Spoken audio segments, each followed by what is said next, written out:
স্বাগতম সবাইকে কেমিস্ট্রির ফার্স্ট পেপারের থার্ড চ্যাপ্টার মৌলের পর্যাবৃত্ত ধর্ম ও রাসায়নিক বন্ধন periodic property and chemical bond এই চ্যাপ্টারটাতে। তো মৌলের পর্যাবৃত্ত ধর্ম এবং রাসায়নিক বন্ধন চ্যাপ্টারের নাম থেকেই তুমি দেখতে পাচ্ছ এই চ্যাপ্টারের দুইটা ভাগ আছে, একটাতে পর্যাবৃত্ত ধর্ম নিয়ে কথা বলবে, একটাতে রাসায়নিক বন্ধন নিয়ে কথা বলবে। তো আমাদের এই পুরো চ্যাপ্টারটাতে কি কি আছে, এই পুরো চ্যাপ্টারটা কোন টপিকের পর কোন টপিক আমরা পড়াবো সব কিছু নিয়ে আমরা একটা ম্যাপ তোমাদেরকে দিয়ে দিচ্ছি, চ্যাপ্টার ম্যাপ। এই চ্যাপ্টার ম্যাপের মধ্যে পুরো চ্যাপ্টারটা চলে আসবে। এই চ্যাপ্টার ম্যাপ থেকে তুমি পুরো চ্যাপ্টার সম্পর্কে একটা আইডিয়া পাবে। ওকে, আচ্ছা, তো এই পুরো চ্যাপ্টারটাকে আমরা চারটা ভাগে ভাগ করে নিব, চারটা প্রধান অংশে এই পুরো চ্যাপ্টারটাকে আমরা ভাগ করে নিব। ওকে, তো চ্যাপ্টারের প্রথম ভাগের মধ্যে আমরা কি আছে দেখে নিই। চ্যাপ্টারের প্রথম ভাগের মধ্যে আছে পর্যায় সারণী। সো এই চ্যাপ্টারের শুরুতেই আমরা খুবই চমৎকার একটা টপিক পড়ব, সেটা হচ্ছে পর্যায় সারণী। পর্যায় সারণীতে আমরা কি কি দেখব? পর্যায় সারণী যে ভাগটা আছে চ্যাপ্টারের শুরুতে, সে পর্যায় সারণীতে আমরা দেখব একদম শুরুতে 1 নাম্বার দেখব আমরা আধুনিক পর্যায় সারণী। আধুনিক পর্যায় সারণী এই ব্যাপারটা আমরা দেখে ফেলব। তার পরবর্তীতে ইলেকট্রন বিন্যাসের ভিত্তিতে মৌলের শ্রেণীবিভাগ দেখব। তাহলে আমরা মৌলসমূহকে শ্রেণীবিভাগ করব ইলেকট্রন বিন্যাসের ভিত্তিতে। তারপর এই চ্যাপ্টারে আমরা দেখব কিভাবে কোন একটা মৌলের অবস্থান নির্ণয় করতে হয়। পর্যায় সারণীতে 118টা মৌলের মাঝে কোন মৌল কোথায় অবস্থান করছে সেই মৌলের অবস্থান নির্ণয় করতে আমরা এই পার্টটাতে শিখব। সো পর্যায় সারণীর 118টা মৌলের মধ্যে কোন মৌল কোন গ্রুপে কোন পর্যায়ের মধ্যে আছে সেটা আমরা নির্ণয় করতে শিখব পর্যায় সারণীর এই সেকশনটাতে। সো পর্যায় সারণী থেকে 3টা টপিক আছে আমাদের। টপিকগুলো কি কি বলতো? পর্যায় সারণী থেকে 3টা টপিক আছে, টপিকগুলো কি কি বলতো? টপিকগুলো হচ্ছে আধুনিক পর্যায় সারণী, ইলেকট্রন বিন্যাসের ভিত্তিতে মৌলের শ্রেণীবিভাগ, মৌলের অবস্থান নির্ণয় করা। আবার বলছি, আধুনিক পর্যায় সারণী, ইলেকট্রন বিন্যাসের ভিত্তিতে মৌলের শ্রেণীবিভাগ, মৌলের অবস্থান নির্ণয় করা। এরপর পর্যায় সারণী সম্পর্কে একটা ধারণা যখন আমরা পেয়ে যাব, তারপর আমরা মৌলসমূহের পর্যায়বৃত্ত ধর্ম দেখব। এটা আসলে একটু শর্টকাটে যদি বলি, পর্যায় সারণীতে যখন আমরা যাওয়া শুরু করি পর্যায় সারণীতে যখন আমরা পর্যায় বরাবর যাওয়া শুরু করি কিংবা গ্রুপ বরাবর উপরে নিচে ওঠানামা করি, আবার বলছি পর্যায় সারণীতে আমরা যখন পর্যায় বরাবর যাওয়া শুরু করি কিংবা গ্রুপ বরাবর ওঠানামা করি, তখন হচ্ছে ধর্মের চেঞ্জ হয় পর্যায়ক্রমে ধর্মের চেঞ্জ হয়, সেটাকে আমরা বলছি পর্যাবৃত্ত ধর্ম। পর্যায় সারণীতে পর্যায় বরাবর কিংবা গ্রুপ বরাবর যদি আমরা যাওয়া আসা করি, তাহলে পর্যায়ক্রমে ধর্মের চেঞ্জ হয়, সেটাকে আমরা বলছি পর্যাবৃত্ত ধর্ম। সো এই চ্যাপ্টারের সেকেন্ড পার্টে আমরা পর্যাবৃত্ত ধর্ম পড়ব। কি পড়ব বলতো? পর্যাবৃত্ত ধর্ম পড়ব। পর্যায়বৃত্ত ধর্ম। আচ্ছা, তো কি কি ধর্ম আছে পর্যায়বৃত্ত? আমাদের বইয়ে 8টা ধর্মের কথা বলা আছে, আমরা এই 8টা ধর্ম পড়ব। 1 2 3 4 5 6 7 8 এই 8টা ধর্ম নিয়ে আমাদের বইয়ে আলোচনা করা হয়েছে। প্রথমে খুবই সহজ, গলনাঙ্ক এবং স্ফুটনাঙ্ক। ইংলিশ ভার্সনে যারা আছো, melting point and boiling point. Okay, তারপর নাম্বার 2, সো আমি এখানে হালকা করে ইংলিশ টার্মটা লিখে দিচ্ছি, MPBP, melting point, boiling point. Okay, number 2 হচ্ছে পরমাণুর আকার, সাইজ অফ অ্যাটম। পরমাণুর আকারও কিন্তু একটা পর্যাবৃত্ত ধর্ম, তাহলে সাইজ অফ অ্যাটম সেটা হচ্ছে একটা পর্যাবৃত্ত ধর্ম। নাম্বার 3 কি ভুলে গেছি? নাম্বার 3 কি ছিল? আচ্ছা, সিরিয়াল আমি মেনটেন করছি না, সবগুলো হয়তো ওইভাবে সিরিয়ালি মনে নেই, ঠিক আছে? পড়ানোর সময় হয়তো ওইভাবে সিরিয়াল মেনটেন করব। আয়নীকরণ বিভব, আয়োনাইজেশন পটেনশিয়াল। তারপর হচ্ছে ইলেকট্রন আসক্তি, এই সবগুলো হচ্ছে পর্যাবৃত্ত ধর্ম যা আমরা পড়াশোনা করব। So electron affinity, electron affinity, electron affinity. Right now তড়িৎ ঋণাত্মকতা, তড়িৎ ঋণাত্মকতা, ইলেকট্রোনেগেটিভিটি, ইলেকট্রোনেগেটিভিটি, ইলেকট্রোনেগেটিভিটি, তড়িৎ ঋণাত্মকতা। সো এটাও একটা পর্যাবৃত্ত ধর্ম। আমি একটু করে আন্ডারলাইন করব এই তিনটা ধর্মকে, কেননা পরীক্ষায় এই তিনটা ধর্ম সবচেয়ে বেশি আসে। সো এই তিনটা ধর্ম কিন্তু আমাদেরকে জোর দিয়ে পড়তে হবে। এই তিনটা ধর্ম সবচেয়ে বেশি আসে, আয়নীকরণ বিভব, ইলেকট্রন আসক্তি, তড়িৎ ঋণাত্মকতা, আর গলনাঙ্ক, স্ফুটনাঙ্ক, পরমাণুর আকার, এগুলো আছে। তারপর কি, তারপর 6 নাম্বার আমার সিরিয়ালিটি ঠিক মনে নাই, মাঝখানে একটা মনে নাই আর কি। যাই হোক, একটা হচ্ছে অক্সাইড ধর্ম, একদম শেষে গিয়ে আমরা অক্সাইড পড়ব, অক্সাইড ধর্ম পড়ব। ঠিক আছে, মৌলসমূহের অক্সাইড ধর্ম, অর্থাৎ তাদের কী ধরনের অক্সাইড গঠিত হয় সেটা। এরপর আরেকটা হচ্ছে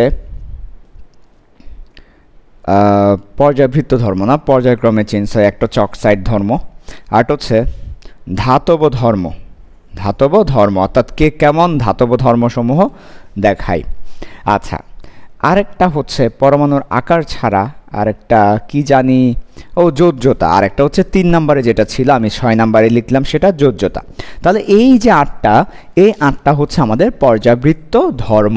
সো আমি একটু আবার বলছি, দেখো গলনাঙ্ক এবং স্ফুটনাঙ্ক এটা কিন্তু পর্যায়ক্রমে কিংবা গ্রুপের ভিত্তিতে চেঞ্জ হবে। Melting point and boiling point, পরমাণুর আকার, সাইজ অফ অ্যাটম, এটা কিন্তু চেঞ্জ হবে। তারপর আয়নীকরণ বিভব, ইলেকট্রন আসক্তি, তড়িৎ ঋণাত্মকতা, ionisation potential, electron affinity and electronegativity change with period and group, পর্যায় এবং গ্রুপের সাথে চেঞ্জ হবে। এরপর যোজ্যতা, যোজ্যতা ধাতব ধর্ম, অক্সাইড ধর্ম, যোজ্যতা ব্যালেন্সি। তারপর ধাতব ধর্ম মেটালিক প্রপার্টি, মেটালিক প্রপার্টি, এবং হচ্ছে অক্সাইড ধর্ম, অক্সাইড প্রপার্টি। এই সব কিছু হচ্ছে আমাদের পর্যাবৃত্ত ধর্ম। কয়টা আছে? 8টা। এই 8টা পর্যাবৃত্ত ধর্ম নিয়ে আমরা কথা বলবো। তাহলে চ্যাপ্টারের প্রথমে আমরা পর্যায় সারণী দেখেছি, সেখানে আমরা 3টা টপিক দেখব। তারপর পর্যাবৃত্ত ধর্মে এই 8টা পর্যাবৃত্ত ধর্ম নিয়ে আমরা কথা বলবো। এবার আসো, এই চ্যাপ্টারের থার্ড যে পার্টটা আছে, থার্ড পার্ট, সেটা হচ্ছে বন্ধন। আমার চতুর্থ পার্টের জন্য হয়তো এদিকে জায়গাও নেই। আচ্ছা, যাই হোক, তৃতীয় পার্টটা হচ্ছে চ্যাপ্টারের নাম থেকেই বলা যায়, রাসায়নিক বন্ধন। সো তোমরা ক্লাস 9-10-এ পড়ে এসেছো আয়নিক বন্ধনের কথা, সমযোজী বন্ধনের কথা পড়ে এসেছো না? সন্নিবেশ সমযোজী বন্ধনের কথা, তারপর ধাতব বন্ধনের কথা। এই ব্যাপারগুলোকেই আমরা এখানে দেখব। ঠিক আছে, সো এই ব্যাপারগুলোকেই দেখব। হয়তো নতুন কিছু অ্যাডভান্স আমরা দেখব। ধাতব বন্ধনের কথা, 2টা বন্ধন আমরা একটু এক্সট্রা করে দেখব। কি কি জানো? একটা হচ্ছে হাইড্রোজেন বন্ধন, আর একটা হচ্ছে ভ্যান ওয়ালস বন্ধন। একটা হচ্ছে হাইড্রোজেন বন্ধন, আর একটা হচ্ছে ভ্যান ডার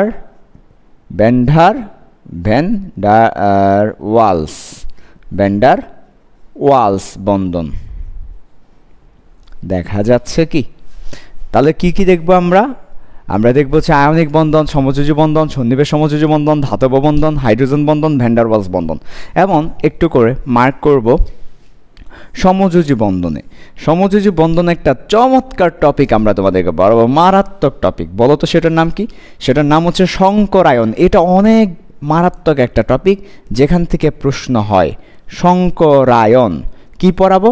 সংকরায়ন কি পড়াবো? সংকরায়ন পড়াবো। তাহলে ভাইয়া সংকরায়নটা কোথায় পড়াবেন?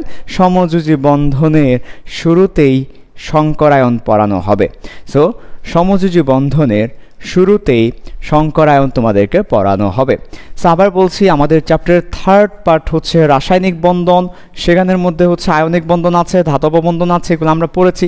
বাট এখানে আমরা বেশি করে জোর দিব সমযোজী বন্ধনের সংকরায়নে, হাইড্রোজেন বন্ধনে, এই দুইটা বন্ধনে আমরা সবচেয়ে বেশি সময় দিব, জোর দিব, বেশি করে পড়ব। কেননা পরীক্ষায় দুইটা বন্ধনই আসবে, একটা সমযোজী বন্ধনের সংকরায়ন আর একটা হচ্ছে হাইড্রোজেন বন্ধন। পরীক্ষায় এই দুইটা বেশি আসবে।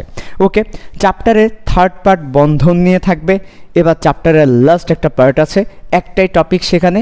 আমার এখানে জায়গা সংকতার কারণে আমি এই পাশে আর লিখতে পারছি না, তোমরা এই জায়গায় লিখবে, এই জায়গায় লিখবে সেটা। আমি এই জায়গায় যেটা লেখার কথা ছিল সেটা একটু উপরে লিখছি, কেমন? আচ্ছা, সো এই জায়গায় যেটা লেখার কথা ছিল সেটা হচ্ছে আমি উপরে লিখছি। আচ্ছা, উপরে তো দেখা যাবে না, সেটা আমি কোথায় লিখতে পারি? সেটা আমি এখানে লিখছি, এই যে। সো চ্যাপ্টারের লাস্ট যে পার্টটা আছে, লাস্ট পার্টটা আমি বক্স করেছি, বক্সের মধ্যে লিখে দিচ্ছি অজৈব যৌগের নামকরণ। আচ্ছা, আমরা জৈব যৌগের নামকরণটা সেকেন্ড পেপারের সেকেন্ড চ্যাপ্টারে পড়েছি কিংবা পড়ব। তো সেটা ছিল জৈব যৌগের নামকরণ। সিমিলারলি যেসব অজৈব যৌগ আছে তাদেরও একটা নামকরণ আছে, সেটা আমরা এই চ্যাপ্টারের লাস্টে পড়ব, অজৈব যৌগের নামকরণ। সো এই হচ্ছে আমার পুরো চ্যাপ্টারটা। সো একবার চোখ বন্ধ করে পুরো চ্যাপ্টারটা একবার রিভিউ করা যাক। পুরো চ্যাপ্টারে কী কী আছে চোখটা বন্ধ করে একবার রিভিউ করে ফেলি। মৌলের পর্যাবৃত্ত ধর্ম, এই চ্যাপ্টারটা 4টা ভাগে ভাগ করে ফেললাম। প্রথমে পর্যায় সারণী, তারপর পর্যাবৃত্ত ধর্ম, তারপর রাসায়নিক বন্ধন, সর্বশেষ হচ্ছে অজৈব যৌগের নামকরণ। এই চ্যাপ্টারের পর্যায় সারণীতে কী কী আছে চোখ বন্ধ করে বলে ফেলি। পর্যায় সারণীতে আমরা দেখব আধুনিক পর্যায় সারণী, ইলেকট্রন বিন্যাসের ভিত্তিতে মৌলের শ্রেণী বিভাগ, অর্থাৎ ইলেকট্রন বিন্যাসের ভিত্তিতে কীভাবে শ্রেণী বিভাগ করব, S block, P block, D block, F block. তারপর হচ্ছে মৌলের অবস্থান নির্ণয় করব। তারপর এই চ্যাপ্টারের সেকেন্ড যে পার্টটা আছে সেখানে আমরা পর্যাবৃত্ত ধর্মগুলো নিয়ে কথা বলবো, যেসব ধর্ম পর্যায়ক্রমে গ্রুপের ভিত্তিতে চেঞ্জ হয়। কি কি ধর্ম আছে? গলনাঙ্ক, স্ফুটনাঙ্ক, পরমাণুর আকার, যোজ্যতা, ইলেকট্রন আসক্তি, আয়নীকরণ বিভব বা আয়নীকরণ শক্তিও বলতে পারো। তারপর হচ্ছে তড়িৎ ঋণাত্মকতা, ধাতব ধর্ম এবং হচ্ছে অক্সাইড ধর্ম। এগুলো হচ্ছে পর্যায়ক্রমে চেঞ্জ হয়। এখান থেকে বিশেষ করে আয়নীকরণ বিভব, ইলেকট্রন আসক্তি, তড়িৎ ঋণাত্মকতা পরীক্ষা অনেক বেশি আসে, সো বেশি করে দেখতে হবে আর কি, খুবই ইম্পর্টেন্ট কিন্তু। তারপর রাসায়নিক বন্ধন, সেখানের মধ্যে আমরা আয়নিক, সমযোজী, সন্নিবেশ সমযোজী, ধাতব, হাইড্রোজেন এবং ভ্যান ডার ওয়ালস বন্ধন দেখব। এর মধ্যে সবচেয়ে বেশি ইম্পর্টেন্ট জোর দিব দুইটাতে, সমযোজী যৌগের সংকরায়নে আর হাইড্রোজেন বন্ধনে। এবং এই চ্যাপ্টারের শেষে একটা টপিক আছে, একটা মাত্র টপিক, অজৈব যৌগের নামকরণ। এর মধ্য দিয়ে আমাদের পুরো মৌলের পর্যাবৃত্ত ধর্ম ও রাসায়নিক বন্ধন থার্ড চ্যাপ্টারটা শেষ হবে। ঠিক আছে, ওকে। এখন সবচেয়ে এখানে একটা টপিক আসলে বাদ পড়েছে, আই এম সরি। সেটা হচ্ছে প্রত্যেকটা ব্লক নিয়ে কিন্তু আমরা আলোচনা করব, যদিও সেটা এখানে আসলে এভাবে এর মধ্যে আছে, বিস্তারিত লেখা হয়নি। তোমরা একটু অ্যাড করে নাও, হ্যাঁ, 4 নাম্বার একটু অ্যাড করে নাও।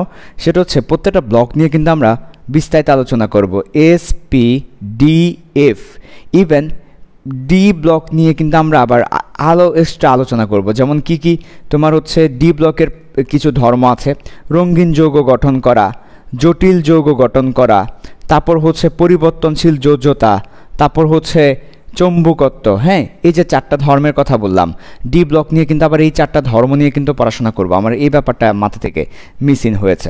সো আমাদের যে আমরা বললাম ইলেকট্রন বিন্যাসের ভিত্তিতে মৌলসমূহকে ভাগ করেছি কয়টা ভাগে? 4টা ভাগে, SPDF, S block, P block, D block, F block. পর্যায় সারণীতে 4টা ভাগে ভাগ করেছি, S block, P block, D block, F block. এই 4টা ভাগ নিয়ে বিস্তারিত পড়াশোনা করব। বিস্তারিত মানে বিস্তারিত, এর মধ্যে আমরা ধর্ম পড়াশোনা করব, সব কিছু পড়াশোনা করব। ইভেন ডি ব্লক পড়ানোর সময় আরও বেশি বিস্তারিত, রঙিন যৌগ, জটিল যৌগ, পরিবর্তনশীল যোজ্যতা, চৌম্বক ধর্ম, এসব নিয়েও কিন্তু আমরা দেখব। 4 নাম্বার একটু করে অ্যাড করে নাও যে এসপিডিএফ ব্লক সমূহ নিয়ে বিস্তারিত আর কি, হ্যাঁ, এইটুকু অ্যাড করে নিলেই হবে। তো এই ছিল আমাদের পুরো চ্যাপ্টার ম্যাপ। আই হোপ তুমি পুরো চ্যাপ্টারটা সম্পর্কে একটা আইডিয়া পেয়েছো এবং চ্যাপ্টারটা তোমার কাছে অনেক বেশি পরিচিত মনে হবে। সো আমরা চ্যাপ্টারটা সিরিয়ালি শুরু করে একটা করে টপিকগুলো আমরা দেখতে থাকবো। যেটা বেশি ইম্পর্টেন্ট পরীক্ষায় সেটাকে বেশি জোর দিব, যেটা কম ইম্পর্টেন্ট সেটা কম পড়াবো, কম জোর দিব। ওকে, ঠিক আছে, আল্লাহ হাফেজ।